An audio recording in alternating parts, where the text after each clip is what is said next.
Bom, no começo, né, agradecemos a presença de todos. Tá? Aqui nós temos um pequeno painel de discussão a respeito das adaptações das obras literárias para filmes, né, cinema, na mídia, na distribuição tradicional do cinema, tá? E televisão, séries, que é nova mídia, incluindo streaming, TV por assinatura, mas principalmente streaming, que é uma mídia que tem fazendo, digamos, é uma mídia que tem se destacando recentemente como uma possibilidade de adaptação para algumas obras. Ok? Eu sou Alexandre, da Toca Paraná, do Conselho Branco, e também mantenedor da Valinor. Nós somos um grupo de estudos das obras tolkienianas. Né? Eu não vou tentar disfarçar, que vou puxar um pouco o assunto para Senhor dos Anéis e para Tolkien. Tá? Temos aqui a Yasmin à minha direita, o André, o Robertson. Podem também se apresentam nos seus respectivos grupos. Depois começamos uma discussão a respeito das nossas adaptações das obras, nossas impressões, avaliações e críticas a respeito do processo de adaptação para o cinema. Okay. Eu sou o Robertson, sou presidente do fã-clube Trekker Federação dos Planetas Unidos, que é um dos mais ativos do Brasil. E agora também estou no outro grupo, que é uma nave, né, uma filial do grupo americano chamado Klingon Salt Group. Eu também pertenço ao Sherlock Paraná e hoje eu vou falar sobre Sherlock Holmes, não vou falar sobre Star Trek. Também participo de outros fãs-clubes. Né? A gente, meio que a maioria aqui também, né? Navega em várias salas. Né? Eu sou Yasmin, eu sou representante do grupo Sherlock PR, que a gente é um grupo que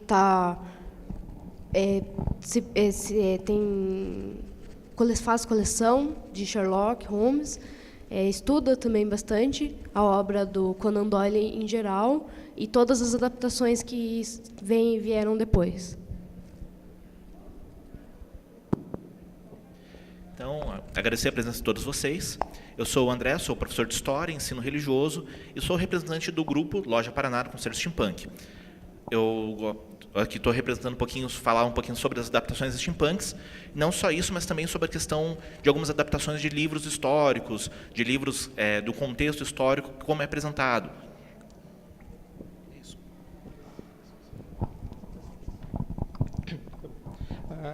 Bom, acho que no primeiro trabalho, a primeira pergunta que se faz sobre uma adaptação, tá? Acho que a primeira dúvida que um fã, um conhecedor de alguma obra tem, na verdade, a primeira impressão que qualquer fã, qualquer conhecedor, qualquer admirador de uma obra literária tem ao saber da notícia de uma adaptação, tá? Quão fiel ela vai ser, quão envolvidos estão os responsáveis pela produção dessa adaptação, seja cinema ou TV, com a obra original, tá? Quão respeitosa essa adaptação será às intenções originais do autor, tá? Ou, em muitos casos, se o autor está pessoalmente envolvido na adaptação. Tá? Geralmente o autor é envolvido como um produtor executivo, produtor executivo real, né? Não um produtor só em nome, né? Ou como um produtor assistente. Roteirista. É um roteirista. Tá? Isso tem acontecido com muitas séries que a gente percebe. Tem acontecido muito com séries de TV recentemente. Tá? A gente tem uma participação, uma interação entre o autor. Exemplo clássico, todos conhecem, Game of Thrones, né? O George R. R. Martin está envolvido com a participação. Ele tem, de certa forma, um controle, em parte, um certo controle criativo do processo. Então, nós temos a ideia de que a adaptação, mesmo com as concessões necessárias, porque, afinal de contas, é uma adaptação para outra mídia, né? Reflete parte da ideia original do autor. Tá? Acredito que tenha uns comentários ali a respeito. Né? Concessões? Então, a gente tem... a primeira coisa que a gente vê sobre uma adaptação é que a definição de adaptação. Coisas vão ser mudadas. Isso é impossível transportar tudo que a gente tem em um livro para a tela. Então, sempre vai ter que ter uma mudança. Geralmente, a gente vê adaptações que mexem minimamente, mas tem outras que mexem mais por lucro, por chamativo de público. Então, a gente tem que ir para o cinema ou ir assistir uma série com essa consciência de que vai ter mudanças, porque não tem como transportar isso, e quando a gente, geralmente como fã, já todo mundo fica meio chateado de não ver algum detalhe que gosta muito, ou ver que isso foi mudado, mas isso sempre vai acontecer, independente se o próprio autor está envolvido, isso vai sempre acontecer. Eu acredito que a maior parte das concessões ou das mudanças que nós temos nas obras hoje são concessões feitas em função de características que não existem, de limitações que não existem numa obra literária. Tá? Eu acho que nós podemos dividir as concessões necessárias entre recursos financeiros, tá? Filmes têm custos de produção consideráveis, séries de TV recentemente também têm custos próximos a filmes mais antigos, ok, né? Hoje não é incomum termos filmes com orçamentos de 200 milhões de dólares e séries com orçamentos de 50 a 60 milhões por temporada. Tá? Um estúdio que banca uma produção dessas precisa do seu retorno. Esse retorno tem que ser obtido de alguma forma por bilheteria, por direitos de exibição.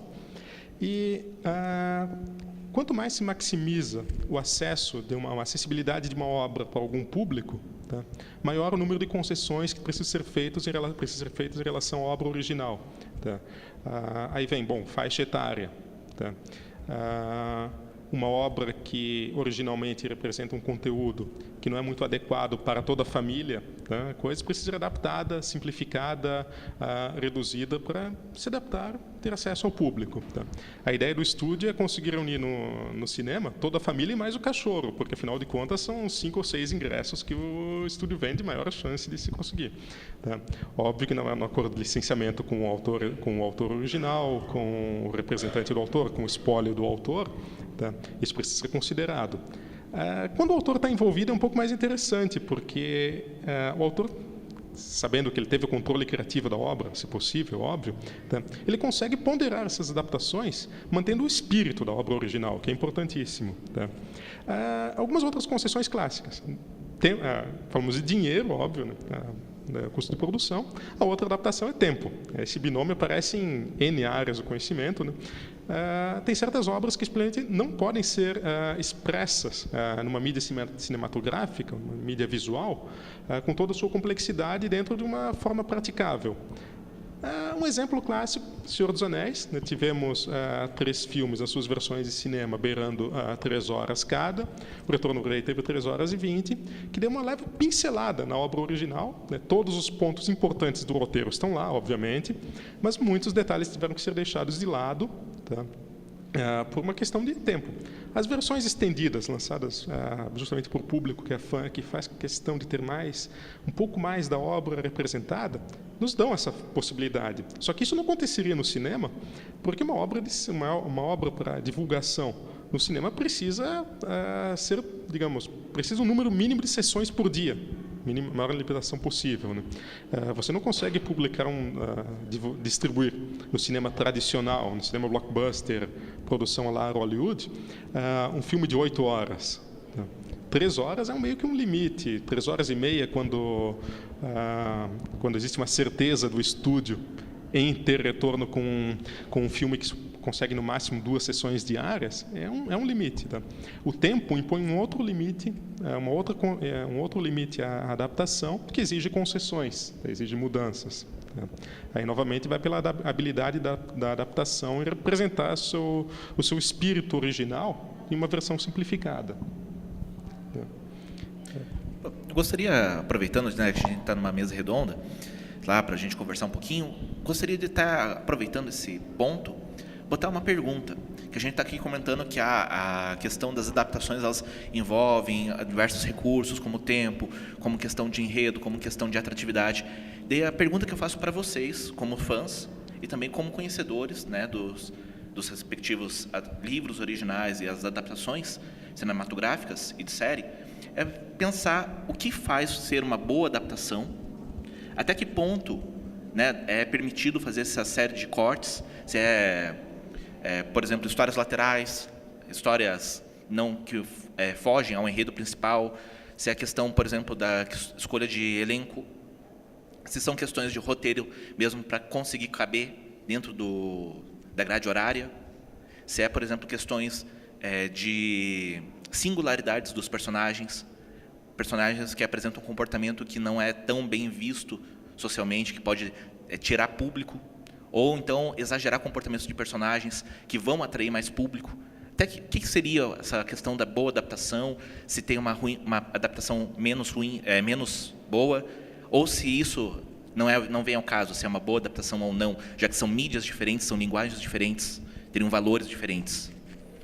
No caso do Sherlock Holmes, né, é um personagem criado no final do século XIX, 1887, em folhetim ainda, depois que ele passa para livro, e é o personagem fictício que mais teve adaptações no cinema, né? Mais de 200 filmes, mais de 80 atores já interpretaram Sherlock Holmes, fora televisão, teatro, rádio e até videogame. No caso do Sherlock, o cânone, né, a obra original do Arthur Conan Doyle, que é considerada oficial, são 4 romances e alguns livros que têm vários contos, né? Dentro disso, então, todos os livros já têm adaptações e várias versões, sem querer valorar aqui qual que é melhor ou não. Desde no ano de 1900 já teve uma adaptação do Sherlock Holmes, né? Poucos anos depois do início, quando ainda estava sendo, o Conan Doyle ainda estava ativo. É um curta-metragem. Então, tem a questão também dos estereótipos, né? Dos maneirismos, né? do Sherlock, né? Que ele toca violino, ele fuma cachimbo, ele é viciado em heroína. Então, isso, às vezes, pegam para esse lado também, um lado assim, mais folclórico. E, mais recentemente, foram feitas, na televisão, né, vocês devem conhecer, 2 adaptações com Sherlocks contemporâneos, né? A série americana Elementary e a série inglesa Sherlock, que é a que tem tido mais receptividade. Então, e também o Sherlock tem o seu companheiro, digamos assim, o Dr. Watson, né, que serve de contraponto. Ele não é tão... como é que eu vou dizer? Não tem todas as qualidades intelectuais que o Sherlock tem, mas ele é uma pessoa medianamente inteligente, né, mas serve de contraponto. E também nas versões mais recentes, o Watson ele não é tão acomodado, digamos assim, né? Principalmente na versão do Robert Downey Jr., né? Que daí o Jude Law que faz o Dr. Watson, e a do Sherlock inglês. Então, também eu creio que também isso é uma tentativa o personagem, ele é um personagem do século XIX, início do século XX. E nessas adaptações mais modernas, ele foi trazido para a nossa época, né? Eu creio também para pegar um público que não se interessaria se ele fosse um Sherlock histórico, digamos assim. Não sei se vocês concordam. Tanto nessa adaptação nova, os roteiristas priorizaram bastante os maneirismos, né, do Sherlock. Por mais que seja o envolvimento um pouco maior com tecnologia, enfim, mas ele continua a mesma base. Já o Sherlock de Elementary já é um Sherlock que foge totalmente regra. O que acontece é que, na verdade, a questão de uma boa ou uma adaptação ruim é muito pessoal. A gente acha, existe sim um consenso de tal adaptação ser extremamente boa entre os críticos em geral, mas isso vai acabar sendo muito pessoal, porque uma pessoa pode gostar daquilo que a maioria não gostou. Recentemente, a gente vai ter aí agora em setembro, né, vai sair no cinema Torre Negra, que é uma adaptação do Stephen King, que são 8 livros gigantescos. E, nas palavras, o próprio Stephen King teve um pouco de acesso à adaptação. E ele mesmo soltou uma crítica não muito favorável à própria obra, né? Mas, enfim, que é uma adaptação que foge muito, foge muito daquilo que está dentro da obra. Por exemplo, seria como pegar o Sherlock Holmes, o que a gente conhece, e, sei lá, fazer ele como um médico, só que mudando totalmente a personalidade dele. É mais ou menos isso. Geralmente, quando a gente quer uma boa adaptação, a gente quer ver uma parte daquilo que a gente vê no livro. Principalmente a essência.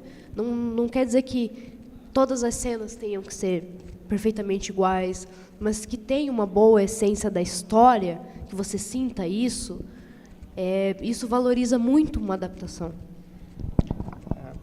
Até pegando um gancho no caso do Stephen King, é curioso como nós temos uma divergência entre opiniões de cineastas avaliando algumas adaptações das suas obras desconexas da obra original e da opinião do autor. Tá? Se não me engano, ele criticou a primeira versão da Carrie, não, a segunda. Uma era mais fiel ao livro que a outra. Ele criticou o Iluminado. O Iluminado. Então, bom, o Iluminado, Stanley Kubrick, uma das grandes obras dele. Depois dá para comentar um pouco mais de 2001 também. Um dos melhores diretores, na minha opinião. Um dos grandes diretores do cinema. Né? Poucos acho que chegam perto dele hoje. Né? Talvez o Nolan, não, esse Nolan é muito espetacular, mas tudo bem. Né? O filme é muito bem visto entre críticos, tá? Pelo aspecto cinematográfico, porém mal visto pelo autor. Tá? É um ponto curioso. Né? Pelos próprios fãs também. Os fãs veem o Iluminado como uma má adaptação. Existe sim um fã ou outro que gosta, mas geralmente o consenso geral é que é uma má adaptação. É um filme excelente, óbvio, é uma obra importante do cinema, mas como adaptação ela falha.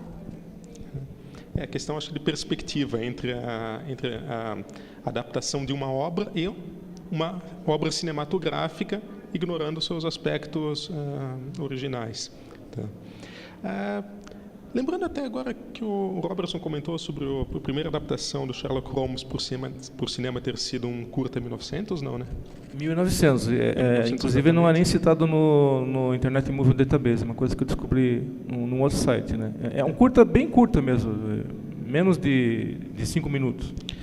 Uma questão, então, qual seria... É um curta meio de teste, assim, sabe, de efeito especial, assim, que eles fizeram. Cinema experimental nos primórdios. Então, né? É curioso, porque agora vem a dúvida, né? Qual seria a primeira adaptação de uma obra literária por cinema? Eu imaginava, por exemplo, a Viagem à Lua, mas não, é 1905. 1905, então já temos um anterior ali. Tá? Tem mais duas do Sherlock Holmes, que é antes de 1903 e outra 1905 também. Interessante, temos uma mudança ali. Uma questão até para se pesquisar, né? Qual a primeira adaptação de uma obra literária que sobreviveu, né? Porque tem muitos filmes da sua época que não... livro, né? O Tarzan, né? Que é do Edgar Rice Burroughs.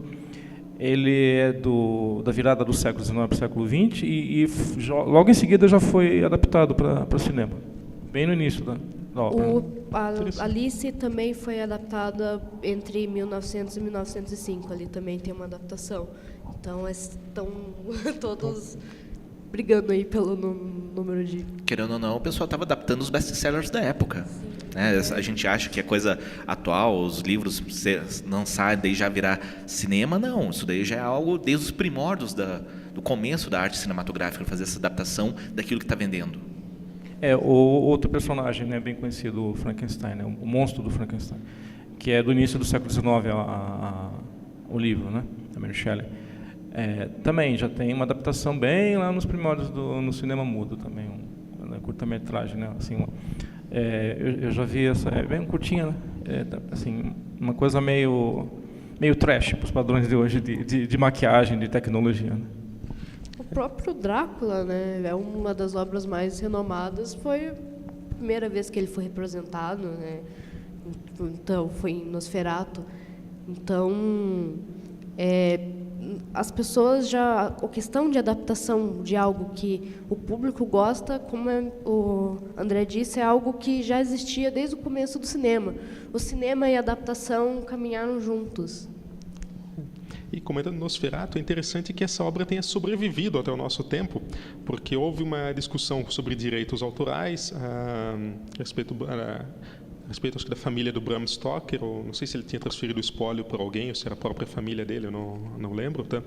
Mas bloquearam, obviamente, a distribuição da obra por similaridades, né, por questões de adaptação. Tá? Acho que era espólio, se eu não me engano, ele não tinha família. Sobrevivente. Tá? E, bom, acontece que essa obra não podia ser distribuída, tá? E só sobreviveu até o nosso tempo por uma questão de arquivo, né? Ele foi, digamos, aficionados por cinema, pessoas mantiveram cópias da sua obra original, ele foi repassado até hoje. Tá? E depois teve uma refilmagem nos anos 70 pelo diretor alemão Werner Herzog, né? Com Klaus Kinski, e depois tem um filme americano que é o filme sobre a filmagem do Nosferatu original, que teoricamente o ator que interpretava o Nosferatu, ele seria um vampiro de verdade. Meio meta. Metalinguagem. Bom, ainda retomando aquela nossa questão inicial sobre a fidelidade, o que torna uma obra aceitável perante os fãs, mesmo com modificações, com concessões e com limitações, eu adianto, O Senhor dos Anéis fez um trabalho fantástico de adaptação dentro das suas limitações de mídia, limitações de formato e tal. Eu digo, o meu personagem favorito, Tom Bombadil, sua esposa, foram cortados da obra, e eu fiquei feliz com isso, porque dentro das limitações do filme, não teria uma forma adequada de representar a complexidade do Tom Bombadil sem tomar, sei lá, meia hora de tela. Isso é inviável para um personagem que é um arco paralelo, cuja principal função é dizer que existem poderes maiores agindo sobre o destino dos personagens, ou existem poderes que os próprios personagens, os próprios sábios, não compreendem totalmente. Tá? Esse é um ponto importantíssimo da obra original. Tá? Ele não pode ser colocado através do Tom Bombadil, mas não é a única instância de manifestação dessa peculiaridade, talvez desse pelo ponto acesso da ao obra. Público, né, também. O arco do Tom Bombadil ia ficar um tanto solto para um público maior, assim, que não conhecesse tão bem a obra. Tecnicamente ele fica solto até dentro da obra, né? É o ponto. Né? Mas esse aspecto dos poderes maiores se manifestando na obra, tá? Continua existindo no filme. Ele não foi representado pelo Tom Bombadil, mas as outras instâncias dele estão lá. As águias estão lá. Tá? No próprio prólogo, no momento que o próprio Gandalf diz que o Bilbo encontrou o anel, mas não por sua própria vontade, nem pela vontade do anel, tá? Esse conceito está lá. Tá? Os grandes poderes, Eru e Ilúvatar, estão agindo no filme, tá? Mesmo que o nome sequer tenha sido citado. Tá? Então, o aspecto original foi mantido, mesmo que algumas das manifestações tivessem que ser removidas por uma questão de simplificação, por uma questão de roteiro e tal, né? Ou muitas vezes a fusão de personagens. Tá? Todo mundo tem uma opinião sobre a Arwen no filme. Eu adianto, na contagem regressiva para o filme, né, porque nós estamos recebendo notícias, olha, tal coisa vai ser modificada, cortaram o expurgo do condado, cortaram o Tom Bombadil. Olha, a Arwen vai tomar o papel do Glorfindel. Aí é aquele pânico entre fãs, né? Na época a gente usava muitas listas de discussão, fóruns não eram muito comuns na época, né? Depois migrou, né? Felizmente na época não se tinha Facebook, eu odeio Facebook, mas tudo bem. Bom, na época nas listas de discussão, a grande história era o que vai acontecer com isso, tá? E depois saiu a notícia que a Arwen seguiria com a sociedade, que filmaram cenas dela dentro de Moria, que ela participaria do ataque dos Rohirrim, e que ela acompanharia o Théoden no ataque na saída do Forte da Trombeta. Essas cenas foram filmadas. Tá? Graças a Eru Santíssimo, alguém disse para o Peter Jackson, olha, corta isso. Eles cortaram. Tá? Mas realmente, fora todas essas notícias que saíram antes do lançamento dos filmes, nós ficamos muito felizes quando a adaptação da Arwen funcionou relativamente bem dentro da mídia. Tá? Dentro do cinema, ok, ficou meio estranho, claro, mas Ok, mas funcionou. Alguém que não, digamos, alguém que não seja, alguém que não tivesse conhecimento prévio da obra, entenderia o roteiro, entenderia a função dela, teria uma personagem para o público se identificar, uma personagem a mais. Então, mas, digamos, foi uma adaptação, uma concessão necessária, porém ela não diverge do contexto da obra. Tá? O fato dela convocar, o fato dela desafiar o Senhor dos Nazgûl, tal, sequer desafia a obra. Bom, se fosse um homem lá, pela própria profecia do Glorfindel, um ponto que o livro aborda, o filme cortou, né, seria um pouco mais problemático. Como foi uma elfa, ok, vai. É interessante por esse lado, como mesmo adaptações que uma vista superficial antes do filme ser realmente distribuído, antes de você assistir o filme, ela desperta uma suspeita absurda, né? Desperta quase um pânico num fã da obra. Porém, da forma como ela foi adaptada, funcionou relativamente bem. Claro, não é a situação perfeita, eu realmente preferiria ver o Glorfindel lá. Tá? Mas dentro das limitações, a necessidade de se colocar um outro personagem que tem uma participação pequena, e uma personagem como a Arwen, que participa basicamente só é citada paralelamente na história, ela não faz parte do arco principal da história, ok, conseguiram fundir muito bem uma personagem de forma que ela convergisse naturalmente dentro da história. Ela, na verdade, é uma tentativa de humanizar ainda mais o Aragorn. É o arco dela paralelo à história da Sociedade do Anel e depois do rompimento e todas as coisas. Ela é a tentativa de que o Aragorn tem algo mais profundo de que ele se importa e pelo que ele luta, além da própria Terra-média. Então, ela, dentro da visão do estúdio, isso é algo muito bem visto e é algo que geralmente sempre é feito em várias adaptações diferentes, porque é não digo assim, não o romance em si, mas os laços entre personagens humanizam e trazem esses personagens para mais próximos do público. Traz uma identificação, né? Querendo ou não, O Senhor dos Anéis ele é uma obra épica, só que, querendo ou não, o cinema ele depende, principalmente quando é de família, ele depende que você tenha uma identificação. E era necessário ter uma identificação não só com um grande herói, mas também com aquele casal, né, para trazer questão familiar, para fazer, por exemplo, tendo uma visão bem distorcida e bem estereotipada, a maior parte dos fãs do Tolkien são homens. Não sei se eu estou certo, tá? Mas indo por uma visão, por exemplo, quando estava a discussão sobre as produções, os comentários gerais, era necessário fazer uma obra de 3 horas e meia, 3 horas para cima, ter aquela coisa de você pegar e trazer a mulher também, trazer a namorada, trazer a identificação feminina. Então, é necessário. Não vejo não como necessário, mas é esperado que ocorresse essa questão de criar um casal ali ainda mais com 2 personagens relativamente poderosos, Aragorn, que é o grande prometido, e a Arwen, que é a grande ajudante dele. Não à toa, tá?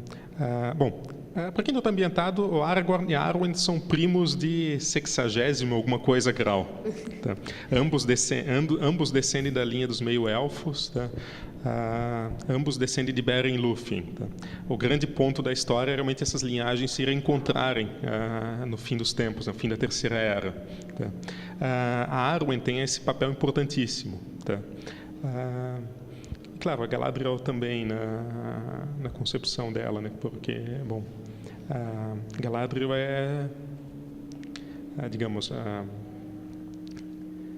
Celebrian, né? Mãe da Arwen, do Elrond, é basicamente citada nas obras. Quando os filmes, no momento da Terceira Era, no momento da Guerra do Anel, no momento que os filmes representam, ela já tinha ido para Valinor há 500 anos. Então não tinha uma forma de se colocar ela como uma personagem desse núcleo élfico dentro da obra para criar uma identificação no primeiro filme. Tá? A partir das 2 torres, óbvio, temos a Elwyn, e aí todos esses problemas desaparecem. Nota mental, minha opinião, um pouco enviesada. é uma das minhas personagens favoritas na obra inteira, a Elwyn, tá? Mas realmente o primeiro filme ficaria um pouco desfalcado em termos de participação feminina, tá? Da possibilidade de se colocar um romance na história, tá? O romance entre o Sam e a Rosinha só se desenvolve. Na verdade, tem umas citações breves. Na versão estendida, ele é citado de uma forma melhor, tá? Mas ele realmente só se desenvolve no terceiro filme, praticamente no epílogo da obra, tá? Então, realmente, foi uma necessidade, tá? Para criar identificação com o personagem, para colocar um arco de romance. Afinal de contas, romances vendem ingressos. Sim. Voltando ao Sherlock, além do personagem principal, né, tem os personagens secundários e até terciários. O professor Moriarty, que é o arqui-inimigo do Sherlock, né? Na minha opinião, um dos maiores vilões de toda a ficção. Nas versões para cinema e televisão, ele tem muito mais destaque, né, do que ele tem na versão escrita, original.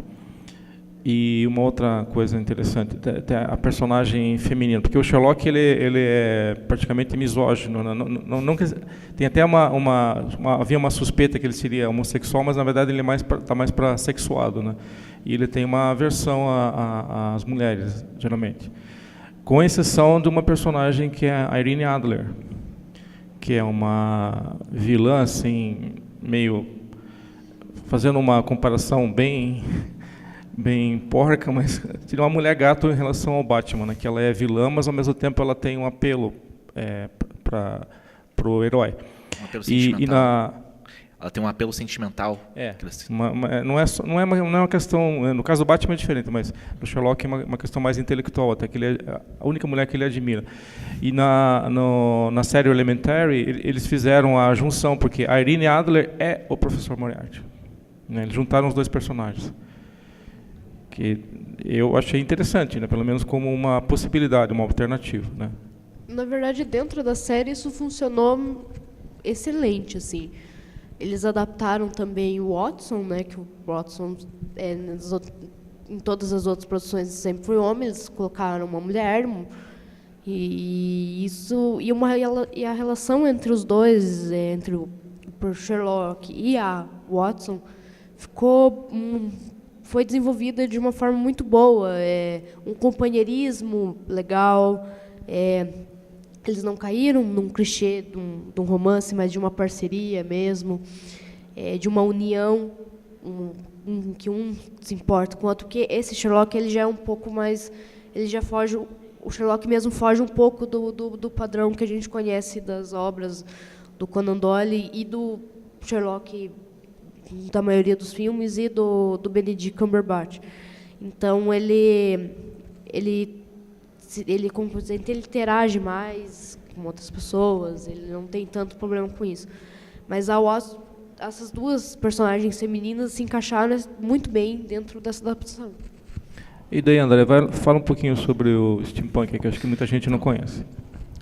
Explicando um pouquinho, né, a essência do steampunk, ele é um ramo da ficção científica que, em vez das coisas acontecerem lá no futuro distante, elas já aconteceram no passado. Então, o pessoal tem acesso a computadores com máquinas de relógio, tem acesso a veículos espaciais a partir de motor a vapor. Então, tem todo um trabalho muito com a questão do retrofuturismo.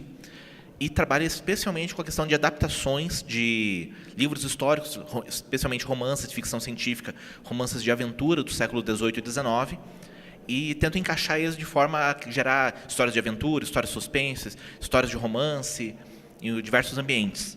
Uma das principais obras steampunks é A Liga Extraordinária, o filme, que é baseado num quadrinho do Alan Moore, e ele junta vários heróis de diversos livros, o Alan Quarterman, das Minas do Rei Salomão, Capitão Nemo, do 20 Mil Léguas Submarinas, Nina Hartley, do Drácula, Peter Griffith, do Homem Invisível, do H.G. Wells, Dr. Jekyll e Mr. Hyde, do Robert Louis Stevenson.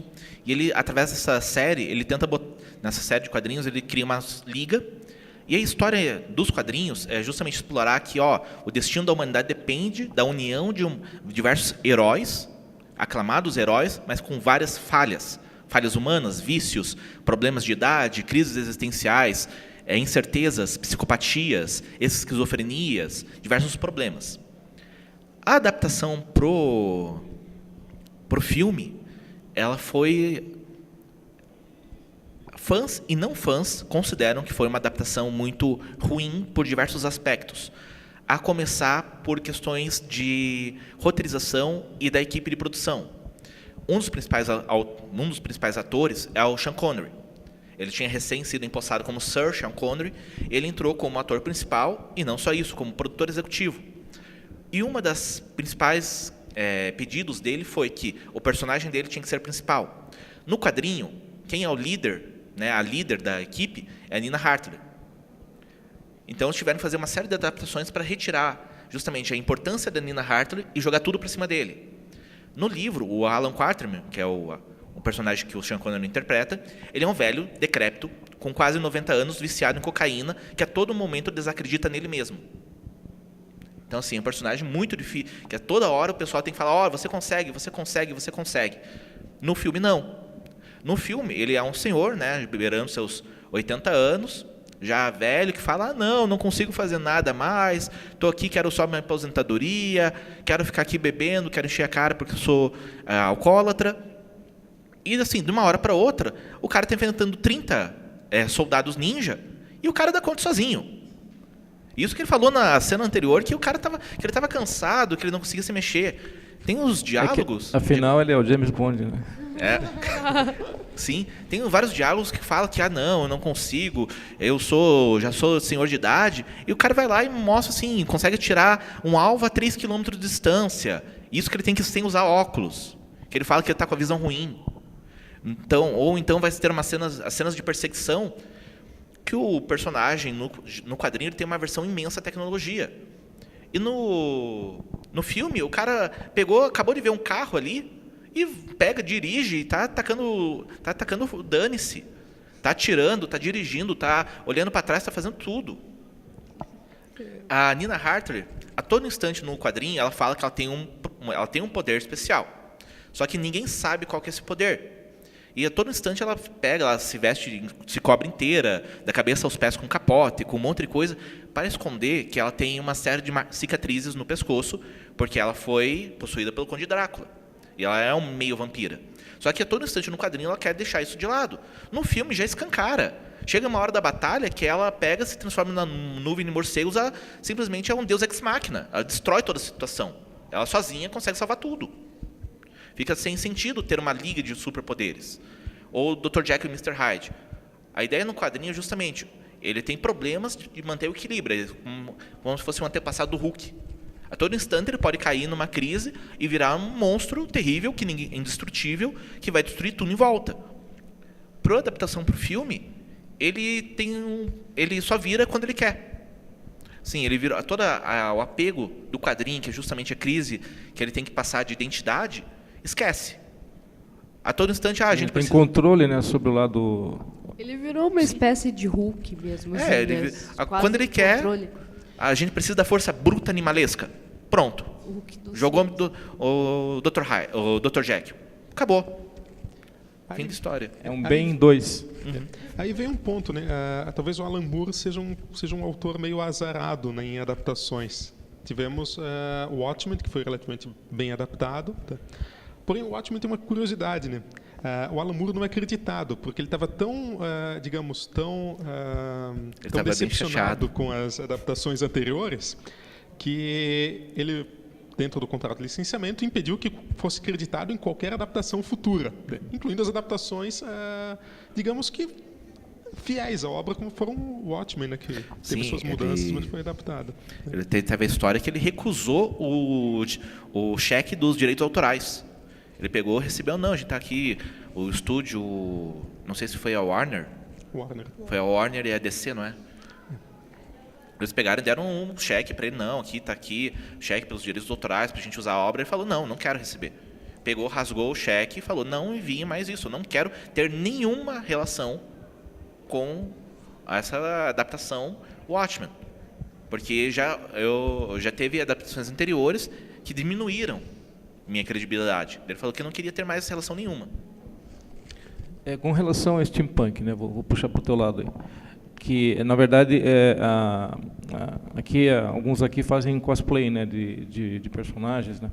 Mas no caso do steampunk não é um cosplay, né? Explica a tua vestimenta, Então, indo um pouquinho para a questão das adaptações mesmo, o steampunk, a questão do cosplay é o cosplay. Você tem toda uma série de diretrizes, você tenta ser o mais fiel possível a um personagem já existente em alguma mídia. Pode ser literatura, pode ser cinema, desenho, anime, qualquer mídia. O steamplay não. Ele é uma variação do cosplay, mas você faz adaptação, você cria seu próprio personagem ou faz uma adaptação retrofuturista de personagens existentes. Então, isso abre brechas para você fazer adaptações, botar adereços mecânicos em personagens que já tem uma descrição, que trabalham com tecnologia. Você, por exemplo, o meu personagem é um soldado russo. Me baseei num comandante da guerra de Sebastopol. Só que na guerra ele morre lá, ele é destruído por uma bala de canhão. Daí, para fazer adaptação, para ter alguma ideia, eu fiz a adaptação, ele sofreu um acidente, ele perdeu o braço e por isso tem essa prótese mecânica. Só que no universo do steampunk, a gente tenta dar uma valorização que os heróis não são invencíveis e nem os vilões são totalmente maléficos, para dar ali uma quebra. Os heróis têm falhas, os vilões às vezes têm boas intenções. E a minha próxima, para não ficar aquela coisa... São mais humanos, né? São heróis mais humanos, são personagens mais humanos. Daí, para o meu personagem não ficar overpowered com um braço mecânico gigante, ele então tem pequenas falhas. Então, os 3 cobaias anteriores morreram por um acidente porque estourou o reator que ele usa para dar movimento. Daí, nisso fica aquela questão. O meu personagem, tanto é que as fotonovelas que a gente faz, as histórias que foram publicadas, o meu personagem ele não pode aparecer muito, não pode se esforçar muito. Porque a todo instante ele pode se esforçar demais e estourar tudo que tem em volta, virar uma bomba relógio. Meio que nem o coração lá do Homem de Ferro, né, no início lá nos filmes, né, que ele tem uma limitação, né, tecnológica mesmo. Sim, que é a questão do envenenamento por paládio. Que ele é necessário ele estar com paládio, mas ao mesmo tempo isso vai matar ele aos poucos. Então é necessário lidar com isso. Isso dá uma nova gama para ele.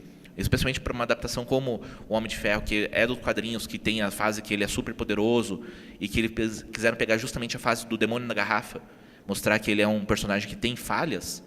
Isso caiu muito bem, essa questão, para não mostrar que ele é um alcoólatra inveterado, vamos falar do envenenamento do paládio.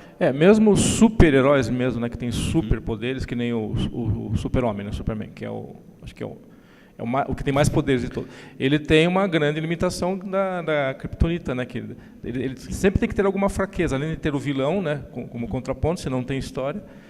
Todos os personagens têm que ter limitações, né? Senão não tem razão. Exato, senão ele vira um overpower, como, sei lá, o Manhattan. O Manhattan, tanto ele, são os 2 personagens citados que são oniscientes, são deuses, onipresentes, a Madoka e o Manhattan. Eles são extremamente poderosos e eles não têm limitações tanto na física quanto na própria enredo deles. Isso afasta o personagem por exemplo, pegar o Watchmen, todos eles têm suas falhas, né? Todos são humanizados, então a gente tem essa distância do Manhattan de todos eles. E isso vamos dizer, numa adaptação cinematográfica, é um tanto difícil de adaptar, porque você pode transformar em um personagem chato, que as pessoas não vão ter tanto prazer em assistir, porque o arco dele é menor, é um arco menos interessante. Ele não tem nenhuma fraqueza, ele não tem nenhuma, como que eu posso dizer? Ele é invencível, invulnerável. Ele não tem nenhuma limitação, ele não tem nenhum debate consigo mesmo. Tanto que na adaptação do Manhattan, a questão mais forte dele era a espectral. Era a única coisa que ligava ele. Mas depois disso, vamos dizer que o Manhattan ele se tornou invencível, porque ele perdeu essa ligação. E seria muito difícil fazer alguma coisa do Manhattan depois disso. No quadrinho ainda eles dão... O Alan Moore ainda dá uma série de... Ele faz uma conclusão do arco do Manhattan de uma forma muito excelente. Sim. Todo mundo adora. E por questões de limitação, na adaptação do Watchmen, fizeram uma forma meio torpe. Uma forma que o pessoal fala que é boa pro filme, mas não é nem um pouco fiel à história e deturpa todo o sentido maior da história, que era esperado, que era instigado pelo Alan Moore. Sim, tanto que o Manhattan ele voltou, né, para os Novos 52 para justificar o, vamos dizer, o desgosto dos fãs que estava tendo nos Novos 52, né, a falta de alguns personagens importantes e na verdade isso acabou transformando ele em um vilão, porque ele mexeu com as realidades de uma forma cruel. Ele tirou a base de muitos heróis, né, nos Novos 52, e isso, vamos dizer que de um personagem que tinha uma história muito interessante, muito tinha um arco pessoal, aí e se tornou invencível, ele foi pro vilão, um vilão invencível que não tem nenhuma fraqueza agora, e foi trazido de volta. Aí vem aquela nossa dificuldade, ou a dificuldade de qualquer autor, lidar com um personagem que é excessivamente poderoso. O caso do Superman é um caso clássico, tá? O Superman foi criado inicialmente como um personagem de propaganda, para propaganda de guerra. Ele era para ser o todo-poderoso, tá? Ele realmente era. Tá? O próprio enredo da Kryptonita foi adicionado depois como uma tentativa de colocar alguma limitação no personagem para que fizesse sentido se criar roteiros para ele. Se o personagem fosse absolutamente poderoso, invencível, não existe um roteiro satisfatório para esse personagem. Tá? O Manhattan não tem esse problema pela questão do distanciamento dele da humanidade. Tá? Ele, por ser um ser que sobrevive multidimensionalmente, enxerga o tempo ao mesmo tempo, todo o tempo ao mesmo tempo, tá? Ele se distancia das pessoas e se afasta da história. Tem um momento que ele comenta, não lembro não sei se está nos quadrinhos, mas eu lembro disso no filme, que ele comenta, eu gostei da vida, talvez eu crie alguma no futuro. Do quadrinho tem do no filme e tem no quadrinho também. É engraçado também a relação dele com a humanidade, porque o debate que ele tem com o Ozymandias, que é o homem mais inteligente que já existiu, já passou pela face da Terra. Ele é um herói, ele é um humano, só que ele é perfeito. Ele consegue ter o domínio perfeito sobre o corpo, ele tem uma mente que é 10 vezes superior a qualquer ser humano. E o Dr. Manhattan olha para ele e fala, olha, você ser o homem mais inteligente da Terra, para mim é como se fosse o cupim mais inteligente da Terra. Não faz diferença. Sim, isso era a parte interessante do Manhattan, era o distanciamento dele. A partir do momento que ele volta a se interessar pela humanidade ou pelos os personagens como fizeram os Novos 52, isso puxou ele para um vilão e era algo que ele não era. Não foi criado com esse intuito.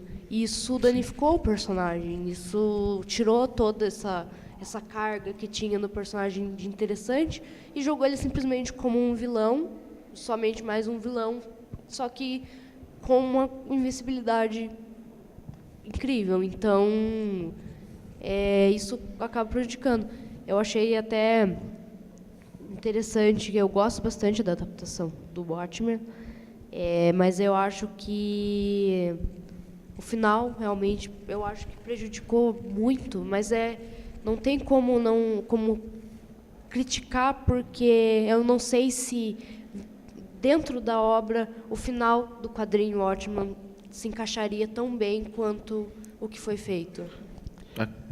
Tem questão que o final, pelo menos, bom, não digo o final, mas pelo menos o evento final dos quadrinhos é meio difícil de se adaptar para o cinema, né? Um monstro interdimensional aparecendo do nada, bom, né? É uma questão de linguagem. Talvez as bombas funcionem melhor, né? Questão de linguagem. Esse ponto substitui um elemento por outro, mantendo o arco. Vê toda a questão de público, né? Também é que a gente como fã, a gente acaba vendo pelo nosso lado, né? Que a gente quer que certas coisas sejam adaptadas.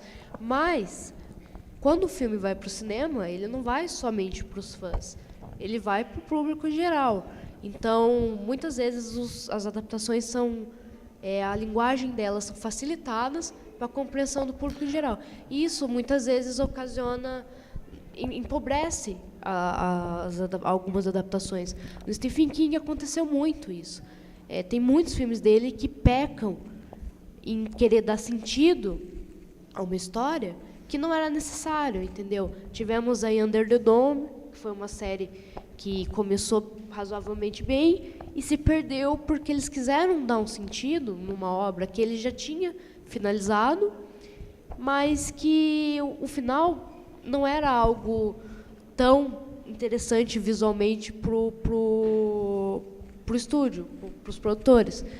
Entendeu? Eles queriam facilitar isso. Nosso tempo já está terminando aqui. Alguém tem alguma pergunta, alguma dúvida? Eu acho que esse é um bom final do estúdio, né? Mas quando o estúdio decide para ele, não foi a adaptação, foi o caso do Hobbit. Eles entenderam bem esses filmes, porque eles queriam ficar mais. O que você acha dessa prática, dessa opinião sobre os exemplos de serviço? Bom, é problemático porque o Hobbit sofreu desse... É problemático, tá? No caso do Hobbit é problemático, adianto. Tá? A tentativa de se transformar uma história menor, tá? O Hobbit é uma história menor dentro do Legendário, tá? Em algo equiparável ao Senhor dos Anéis. Ele não é. Tá? Mas o estúdio precisava vender algo tão majestoso quanto o Senhor dos Anéis.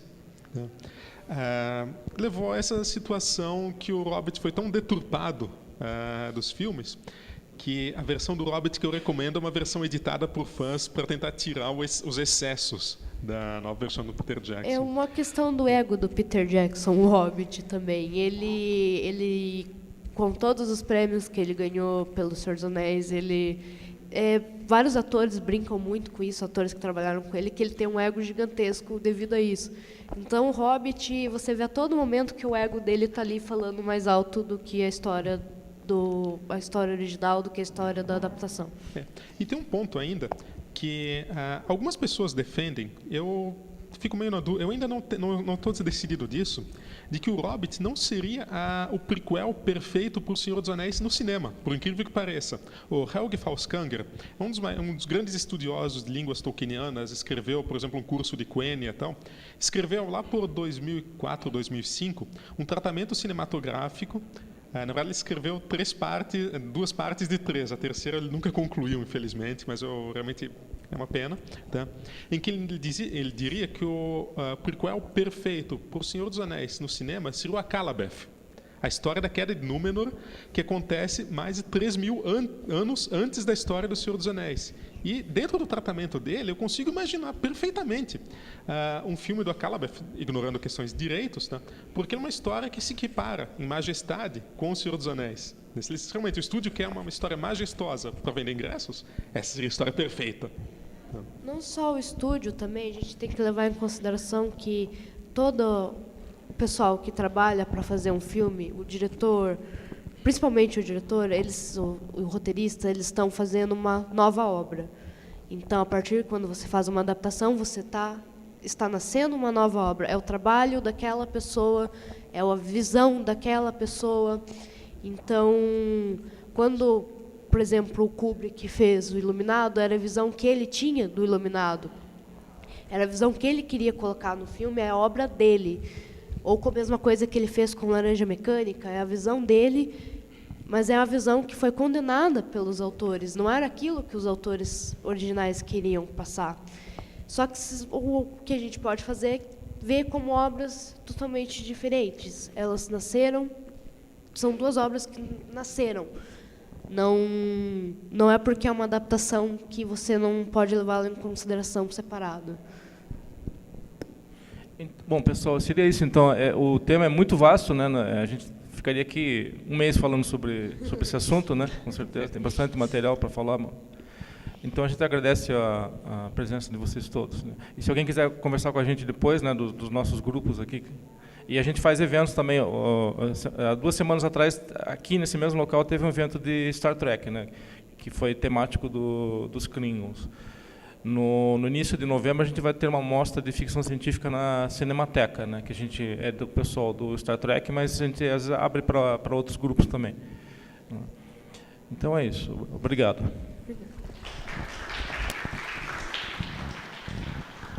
Quem se interessar por Sherlock Holmes, a gente está com alguns itens ali expondo ali fora. A gente tem um grupo Sherlock PR também. Quem quiser entrar, sinta-se em casa. E, pegando o gancho, né, sobre o Tolkien, nós temos o nosso grupo, a Toca Paraná, um segmento do Conselho Branco, um grupo com abrangência nacional. Também mantemos a Valinor, um site dedicado a Tolkien para quem prefere interação virtual. Estamos com o nosso stand exibindo alguns livros mais raros, algumas peças e bastante tempo para discussão aqui também, né? Convidamos a todos interessados que nos visitem. Então. E aproveitando, fazer um convite em nome da loja Paraná do Conselho Steampunk, a gente vai estar ali com a gente trouxe parte do acervo de obras steampunks disponíveis em português, obras tanto internacionais que foram traduzidas quanto de autores nacionais, para mostrar que o Brasil é um dos países que mais produz nesse gênero. E a gente está ali trazendo alguns livros que vão ser adaptados, alguns quadrinhos, algumas séries de contos. Contamos com a presença de todos lá. Para quem quiser conhecer mais, quiser conversar, temos o grupo no Facebook também, Loja Paraná do Conselho Steampunk. Sinta-se em casa, entre à vontade. Então, pegando só o gancho do André, o grupo de Curitiba também participa. A gente já fez a gente chama de fotonovelas, né? Na verdade, vídeo fotonovela. E tem um pessoal de São Paulo que vai fazer agora um filme brasileiro de steampunk, que eles vão fazer vão filmar como filme, né, longa-metragem, mas ao mesmo tempo já vão fazer um corte paralelo para ser uma websérie, né? Então é uma coisa que também está repercutindo. São as novas adaptações para falar com novas linguagens, com novos públicos, para atrair atenção, para mostrar a riqueza desse universo literário, né, em outras mídias e atrair a atenção de todo mundo para ler um pouquinho mais. É isso. Obrigado, então. Obrigada. Obrigado. Valeu, obrigado.